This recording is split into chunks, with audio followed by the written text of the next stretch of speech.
Hey everybody, and welcome back to the board meeting. Today we're doing another reviews and ratings episode where I review all the games I've been playing the past 2 weeks with friends, family, and solo.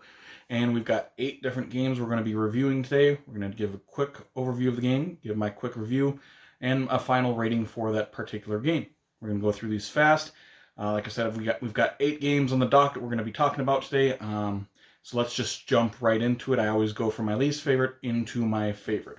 And today we're going to start with a kid's sort of Christmas game. This is Chip 'n Dale Christmas Treasure, which is a push your luck memory sort of set collection game. In this game you have a tree worth of cards. On your turn you're going to flip over as many of the cards as you want, as long as you don't have 3 Plutos showing. And then you can stop at any time, and at any time if you don't have 3 Plutos, you can take 2 of the cards that you've exposed, put them into your collection area. And it's a very simple set collection. Like you get two ornaments, they're going to be worth 3 points. You get 2 of these candy cane cards, they're going to be worth 3 points. They're a very, very simple set collection game. If you happen to flip over a card and then 3 Plutos is revealed, you only get to take 1 of those cards. This is going to get a 5.5 rating for me. I don't think this is a bad kids game at all. In fact, if you have children like smaller than 8 and younger, you can play this game with them. You're going to have a good time.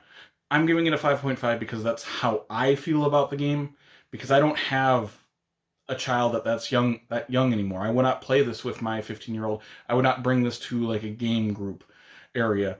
But if you've got small children, absolutely, I would actually recommend this for people who've got really small children, not for game groups though. So 5.5 for Chip 'n Dale Christmas Treasure. Our next game is another game that is themed for kids. This is Disney Sidekicks. In this game, you are playing as the sidekicks of the regular Disney heroes. You're playing as Abu from Aladdin. You're playing as Timon from The Lion King. Cinderella or Tinkerbell from there. So you're playing as the sidekicks, and you're trying to basically rescue the heroes of Disney. And in this game, there's going to be villains from those particular movies moving around the board trying to attack you. There's going to be villagers that are going to be trying to pop up, and you have to rescue those. If ever there's 3 villagers in a spot, then it goes to this castle. If ever there's, I think, 5 things occupied in the castle, you're going to lose the game. So you're trying to move around the board, control these things. Also, the bad guys are going to get events that happen. This is very much a mixture of Pandemic and Horrified. Pandemic, you don't want so many things in a certain area, and Horrified with the events, and each of you have a certain amount of actions each turn. So you're going to go around the board managing the board, trying to make yourself not lose until you can finally win the game and rescue the heroes of this game. This one's also going to get a 5.5 for a couple different reasons. Like I said, it's a mashup between Pandemic and Horrified, but I don't think it's nearly as good as those two. Also, the rule book's sort of a mess. I mean, we were playing this game with 4 veteran gamers, and we were trying to figure out some rules, look through the rule book to figure out certain things, and we could not find the answers to those. Also, the theme is very weird for this, because this is themed as a kid's game. People are going to go to like Target or Walmart or wherever this is sold and like see that and be like, oh, I should buy this for my 8-year-old. Absolutely not. This is as hard as for a gamer's sort of game. This is not a children's game by any means. Also, the component quality. The components look really nice, except for these little tiny tokens that are little tiny, and they're a nuisance. I wish they had bigger tokens for those. So there's a few big problems I have for the game. It feels like this game should be good, but it fell short in every single way for me. It is also an initial review. I've only played this game once. I'm reviewing it now because I don't know if I'm going to play it again, because I don't own the game personally, so I don't know if it's going to get back to the table ever. But right now, it's definitely a 5.5 or so for myself. That's my feelings about it. Next, we're going to a little wallet-sized game that comes in a little tin. This is Pacific Ocean. This is a very fast, very simple set collection game. On your turn, you're going to take the 3 cards that are in your hand. You're going to take 2 of them, put 1 face up and 1 face down. The other person is going to, the other person you're playing against is going to then choose one of the cards, whether it's face up or the face down card. So they can see if like, oh, I want this card, but maybe they're hiding a better card face down. And you're going to take that, whatever card they don't take, you get to keep in your collection. The cards have little icons on them but there's also a scoring condition on the bottom. You can put them into your own group as the icons or the scoring condition. So you're going to have some choices right there. But you're only going to play 6 cards in this whole game. So you're only going to have 6 choices in the entire game. This one's going to get a 6.5 rating. The game itself, I think, is fun.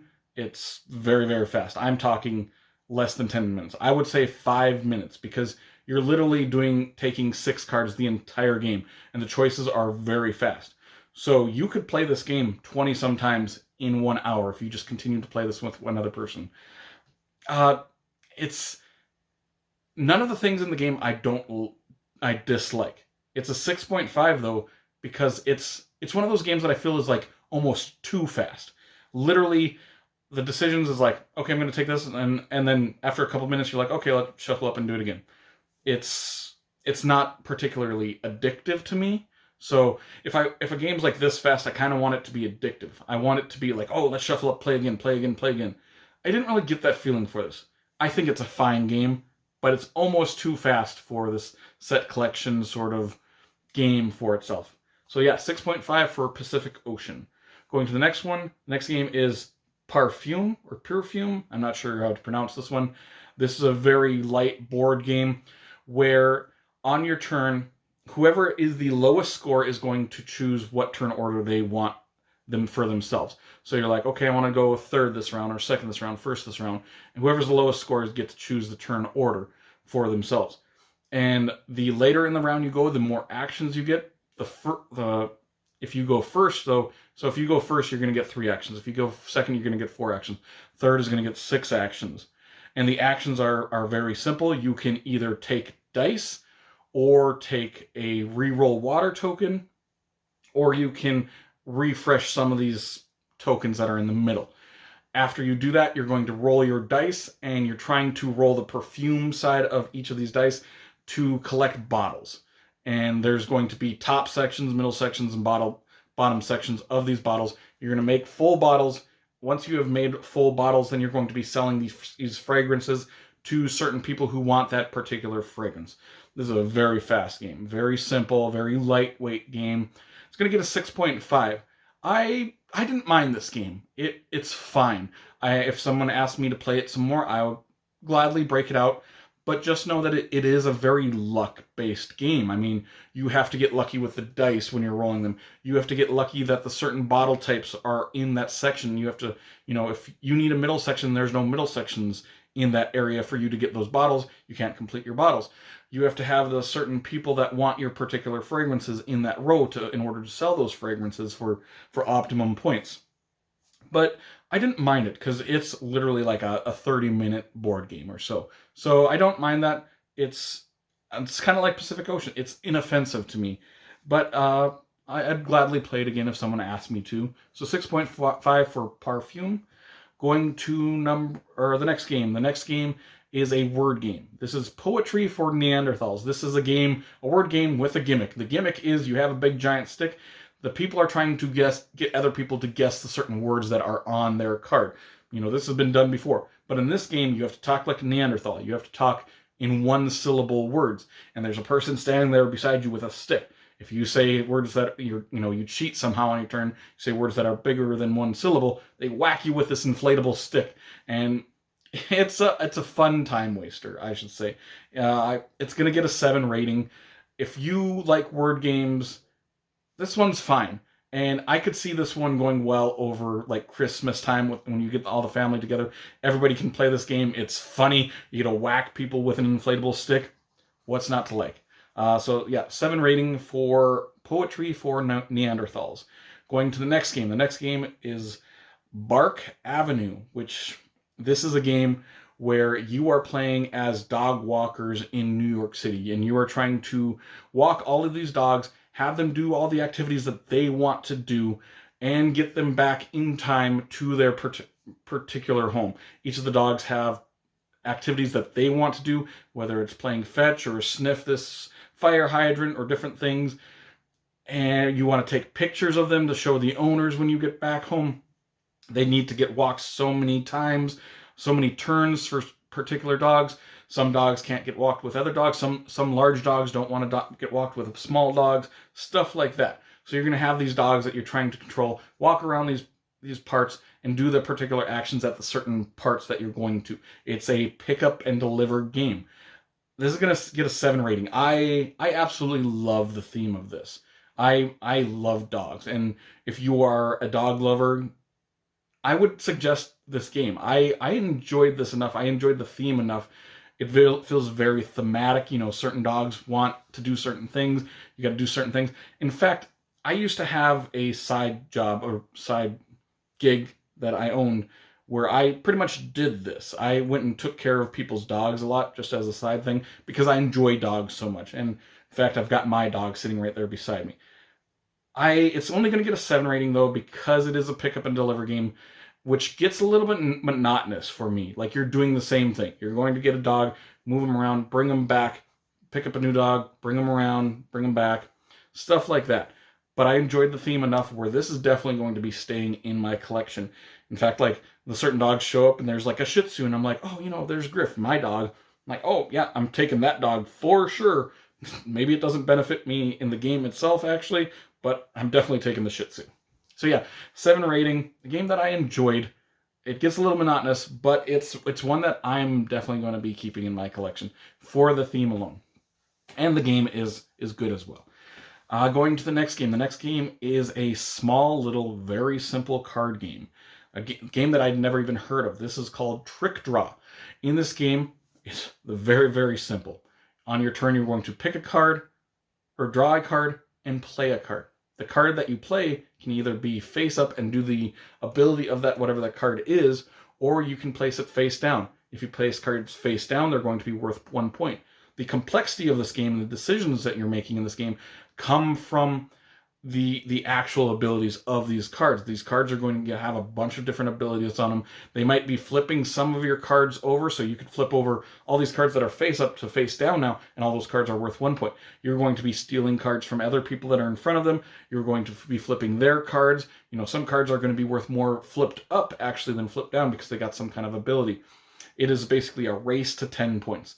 Whoever gets to 10 points first gets to draw 2 more cards and put them face down in front of them. And so you might have 12 points. You might end up having more than that because you end up getting like 13 when you cross the threshold of 10. So you get 15. Everybody else has 1 more turn to try to beat your score. And I had a really good time playing this game for a game that I've never heard of. I read the rules. I'm like, okay, well, it seems very simple. It is very simple, but there's a lot of decision space. It's going to get an 8 rating.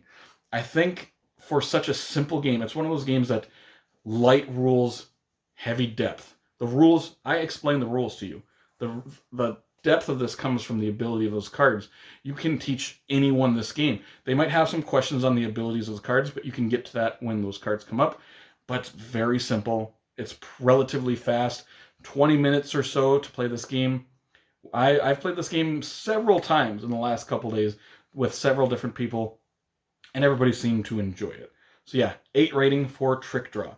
Going to our last game that we're going to be talking about, and this is a game that I've never played before. That is an older classic game that got a reprint, a newer version of it. This is Raw by Reiner Knizia. It's considered a classic auction game, but I've never got a chance to play it. I've had this version on my shelf for several months, and I just never got to learn the game and play it. I recently broke it out, read the rules. Very simple game. It's an auction type of game.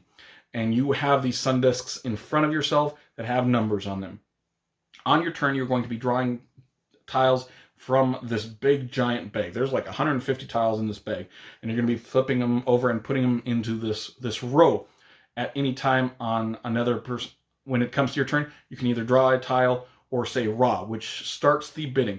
Then you're going to be using your sundial tokens to bid on these, and it's a one-time around auction. So the auction does not get, it doesn't get spread out. It's a very fast auction. It's one time around, and I would say this game is best at higher player counts. You can play it 3 to 5, I think. Play it with 4 or 5, I would say. I think I've had the most fun with higher player counts. And it's going to go once around, and you're going to use your sun tokens. Whoever has the high bid after that one time around is going to get all of the tiles that are in that display, along with the sun. There's going to be one more sun token in there. That sun token gets flipped face down on your particular board, and you get all those tiles. Those tiles, there's like 6 different types of tiles that are all going to score in different ways, but very simple, very straightforward. It shows you right on the board how all of them are going to score. There are specific tiles that you're going to draw that are called raw tiles. That is automatically going to initiate a bidding session. So, and it's going to move along this track. If ever that track ends up going to the very end, then the round ends immediately. So it's sort of like this push your luck sort of game where, you know, some people are running out of Sundisk tokens, but you've got a bunch of them, and you're like, oh, they're going to be done out of the round, and then I'm going to be able to get whatever I want. But that track can move very fast.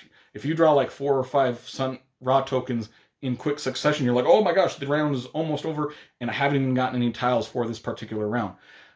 I love the tension of this game. It's a fun, raucous feeling. It almost feels like a party game with this Euro-style element of set collection and points to it. I really enjoyed this game. I liked it a lot. It instantly is going to be up with my favorite auction games of all time, or bidding games. This is going to get a 9 rating. This is right up there with auction games or bidding games like Nid of Lear for me. This is right up there. I love this game, and I'm kicking myself because I've had this game for so long, and I just wasn't getting it to the table. It's a very light rules.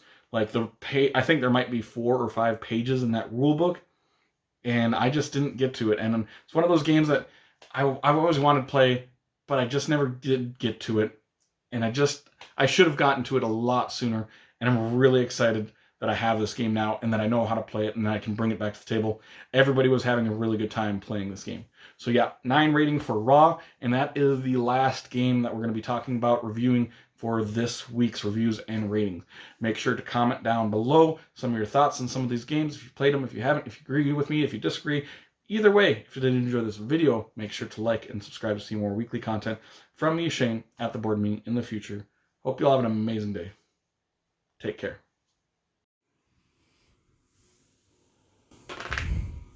Ooh, I pooped.